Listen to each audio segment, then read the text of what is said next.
What's up, folks? How you doing? Hey, I just wanted to make this video because I need to be a little bit more clear and concise and provide a bit of insight on how tutoring, for some of us that take tutoring very seriously and want to be the best at what we do, um, I want to provide this information for the student that's looking for help. Okay.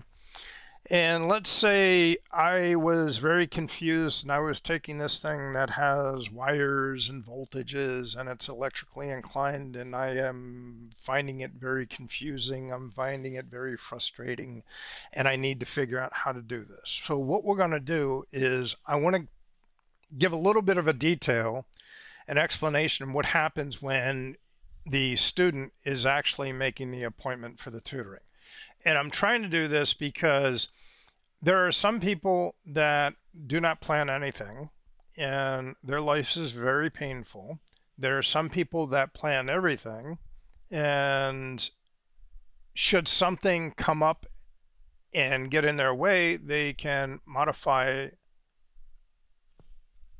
a little bit of time and all of a sudden keep moving as if nothing happened. So you have those that plan and those that don't plan.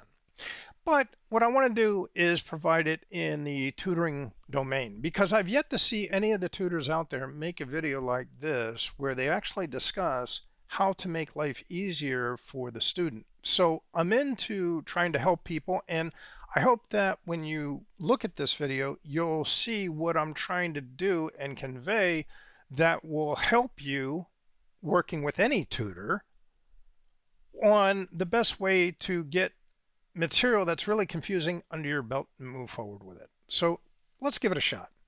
So you got your introduction to circuits, one semester. You got your electrical apprenticeship coursework. That's going to be depending on what entity you're working with. You're going to have a 4-year or a 5-year apprenticeship. And then you're going to have your circuit analysis and lab. That's one frisky semester. Just for a heads up, if you haven't taken these courses and you're going to be taking them very soon, I can tell you that if it says lecture analysis, circuit analysis, and lab for one semester, let me break this down just for you. Just, as a helpful hint, shall we say. That lecture is going to be 3 units worth of work. You know what that is? I'll let you sort that puppy out. When it says a lab 1 unit, no, my friend, no, there is no such thing as a 1-unit lab. There is a 1-unit lab with 3 units worth of work. Plan for it accordingly. If you know, you know. So let's have fun. Because why? Why would you want to plan for it accordingly? Because we have formulas. And we know those formulas, don't we? And we will have to master those formulas. And we will have to sit in places, a lecture hall, a classroom. Doesn't really matter where we're sitting or when we're sitting in there. We got to get this material done. And we got to cover that material. And we got to know how to use these formulas and when to use these formulas. So let's have a little bit of fun with this. Because why? You need to figure out how to hit this as best as humanly possible. We have that magical calendar. We have the magical calendar with holidays. What's a holiday? The day that the business community is not operating. And we respect those who have created those holidays to make this a wonderful country to live in. But the thing is, if you're in school and you know that that holiday you're not working because that business is closed, and you're taking the classes during that 16-week time frame, 10-week, whatever week, whatever semester, and it's a holiday, guess what that is? It's not a holiday for you because you get to spend that day studying. Yes, we get to tune that puppy up. You know why? Because that's 6 months right there. And you'll notice with 6 months, that's a few weeks of figuring out how to get it done right. Which means if you have 6 months worth of holidays, you've got a couple business days that, well, we can do more homework. Yes, we can, because we're having lots of fun. So that is the Saturday to Saturday 7-day work week. That is the Monday through Friday 5-day work week. But we got to figure out what time of the day it is. We're going to go to Mickey because Mickey's little hand there, he's going to the hour, and the big hand there is going straight to the minutes. But some people don't like Mickey anymore. I don't know why. But hey, they like numbers and, well, pick your poison. So that is the daily calendar. That is your events of the day from midnight until noon and noon until midnight. So what do you got to figure out? The best way to try and figure out is number one, first off, you know you're going to be enrolled in this course material. Why? Because you're paying for it. Number two, you know that professor, instructor, or whoever the happy camper is going to be teaching the course is going to have the happy office hours where you have rather frisky questions. Yes, that's what we do. But you also have to pay the bills because you are working that part-time job and cutting the lawns, doing whatever it is that makes the money to make life a little bit easier for you. That's called planning. That's what that is.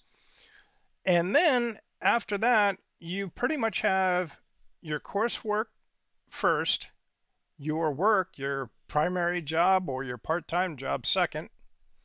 And then from there, you got to think a little harder and get that little hamster going there and say, when will I have time where I'm at home, I'm in the library, or I have a happy place I can go that's absolutely silent and I can focus on this really confusing material. Let's have fun here.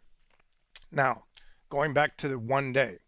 Let's say that happy calendar in the top left, Sunday through Saturday is the full calendar week, okay?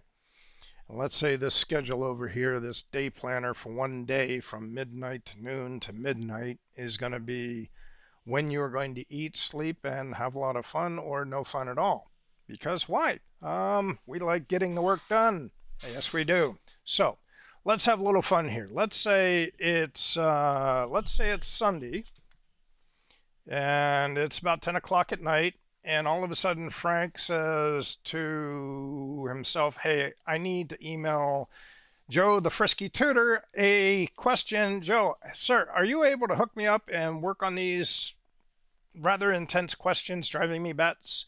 And Joe gets this email, and he looks on the messages and says, Frank, okay, what do you want to do? You want to cover these three questions. Okay, Frank, can you tell me what those questions are? Where's the problem? Tell me where the problem is. And then from there, you need to tell me what's up and where we can go find the confusion that you're faced with. So Frank is going to send Joe, the tutor, 3-4 questions that Frank finds really confusing. Number one, there's a couple days of prep work. Number two, verifying when Frank's ready to go. Number three, Frank says, I'm good to go on Saturday the 8th at noon. Fantastic, Frank. We can do this. Look forward to seeing you then. Let's do it. The same process is going to be done with Mike, Miguel, Mark, John, Lisa, Linda, Steve. They're all asking the same questions. When can they get in? When can they have the hour reserved for them to give them the best explanation possible on the area that they're so confused with, only to realize if it's properly explained that, hey, you know what? I was so overthinking this. And that, my friends, happens more than you imagine. So what I'm trying to do is sit there and say, hey, you got 6 months. You have this time frame that you got to get the work done. No doubt about it. You got to get it done.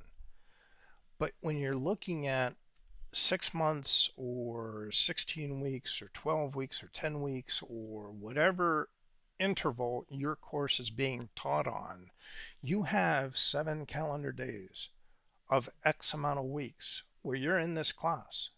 You're taking this material and you're studying it. And if you find it overwhelming, that may be an indicator that, hey, I need to work with the professor during office hours. But if the professor isn't always there or something comes up, where's your backup? Then on top of that, if it's still overwhelming and you find a tutor that can put it in terms that's best for you, it's really good to sit there and say, hey, you know what? Let's meet twice a week so I can really get this narrowed down. And that's even a better idea. because half the time you're going to realize that you may be overthinking it.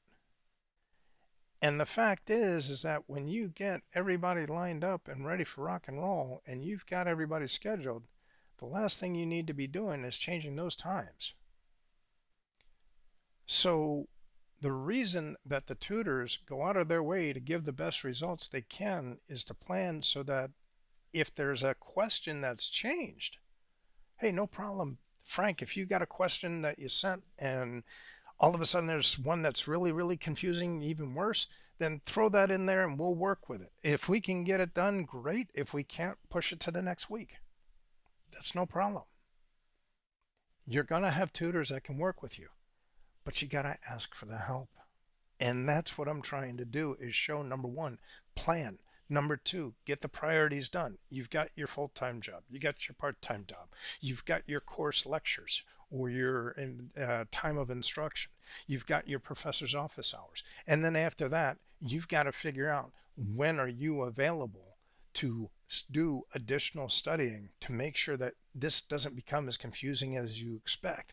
In the military, we had a little different way of doing it, but it's in the same way in the civilian sector. So no group is better than the other, but we all have to hit the material. It doesn't matter if we're doing the logistics or the calculations. It doesn't matter if we're doing the termination. We're still rocking and rolling on both sides of the fence.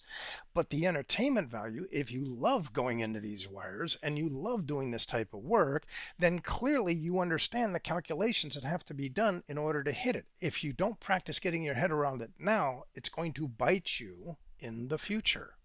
And that's why I'm trying to give a little bit of a heads up and say, hey guys, we can do this, we can go through this, and we can knock this out when you're ready. But my recommendation to you is you've got, number one, the first lecture, the last lecture, the final exam. You have your exams planned out on top of that. You've got your quizzes randomly. You've got your defined period of time. You know when you're going to work. You know when you're coming home. You know how much time you've got to sleep with. Sometimes it's not as much as you would like, but that's called welcome to engineering or welcome to your profession, because this is why we do it. So in order to help you guys, plan. And if you plan, there's nothing wrong with it. You're able to be more accurate, more quick, and more efficient. And that, my friends, is the best way to hit it. So I hope this helps. And if you have any questions, just send me a message. I look forward to working with you. So until then, have fun. Talk to you guys soon. See ya.